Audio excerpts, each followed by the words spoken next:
திருமாதிரஞ்சோலை அந்த அழகருடைய மங்களாசாசனம். அப்போ அடியன் ஆண்டவன்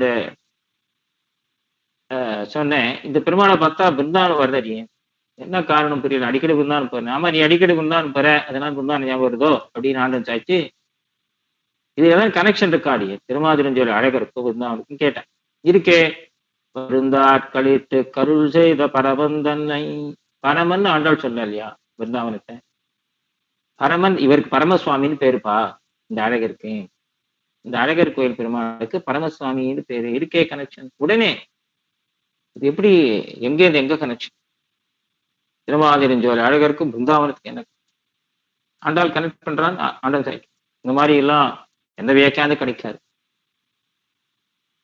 அப்புறம் ஒருத்தர் வந்தார், சுவாமி சாமி இந்த திருமூகூர் போயிட்டு வந்த அந்த சுதர்சனுடைய பெருமை சொல்லும் அப்படின்னு கேட்டான். உடனே ஆண்டவர், சுதர்சனர் பெருமை நிதர்சனம் அப்படின்ட்டு.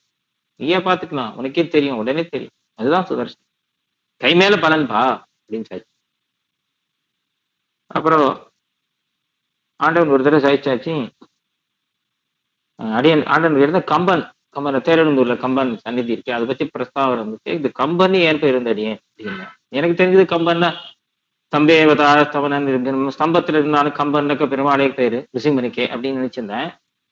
அது ஆண்டவன் ரொம்ப அழகான வியாக்கியானம் பண்ணியாச்சு. வால்மீகி புகழை பாடினான் கம்பன் இல்லையா, வால்மீகியும் அப்படின்னு சொல்லி தேவர் அருந்தும் அப்படின்னு வால்மீகி விஜய கொடி தூக்கியதால் கம்பன். எப்படி விஜயஸ்தம்பம், வால்மீகிக்கு கொடி போல இவர் கொடி தூக்கினதால் விஜயஸ்தம்பம் கம்பன் அப்படின்னு. என்ன அழகான ஒரு நிர்வாகம் பாருங்க.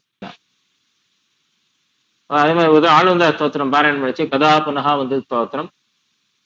அடியேன் கதா புனகா ஏன் ஆழ்வார் சொல்றார் ஆளுந்தார் அப்படின்னு அடியேன் கேட்டேன்.